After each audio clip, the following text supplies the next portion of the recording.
राजा होता है जिसके अस्थि में एक घोड़ी होती है, और वो घोड़ी कुछ टाइम बाद एक बच्चे को जन्म देती है। और वो बच्चा जन्म से अंधा था। तो कुछ टाइम बाद वो बच्चा अपनी माँ से सवाल करता है कि माँ, मेरे को एक आंख से कम दिखाई दे रहा है, ये कैसे हुआ? तो उस घोड़ी ने बोला कि एक बार राजा बड़ा गुस्से में था, और गुस्से के अंदर उस राजा ने मुझे कोड़े मारे, और उस कोड़ा जाके तू मेरी जब कोख में था तो लग गया, जिसकी वजह से तू एक आंख से अंधा हो गया, तुझे कम दिख रहा है। तो उस घोड़े के बच्चे ने कसम खाई कि मैं बड़ा होके बदला लूंगा राजा से, जिसकी वजह से मेरी आंख चली गई, मुझे कम दिख रहा है।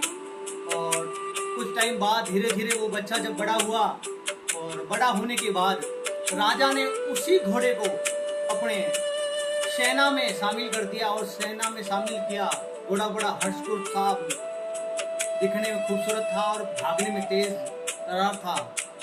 तो राजा ने अपना उसको सारथी बनाया, और एक टाइम आया जब राजा युद्ध के लिए गया उस घोड़े के साथ, और युद्ध में लड़ते लड़ते राजा घायल हो गया। और घायल हुआ उस घोड़े ने उस राजा का सारथी बनकर उस राजा को उस युद्ध से बचा के अपने राजमहल लेके आया। और राजमहल लाने के बाद, सुरक्षित राजा को अपने राजमहल में छोड़ने के बाद, वो अपनी घोड़ा अपनी माँ के पास जाता है और कहता है कि माँ, आज मेरे पास एक अच्छा मौका था, वो उस बदले को लेने का जिसकी वजह से मेरी आंख चली गई, मुझे कम दिख रहा है। पर पता नहीं क्या हो गया कि मैं वो बदला ले ही नहीं पाया, और राजा को सुरक्षित अपने महल लेके आ गया बचा के।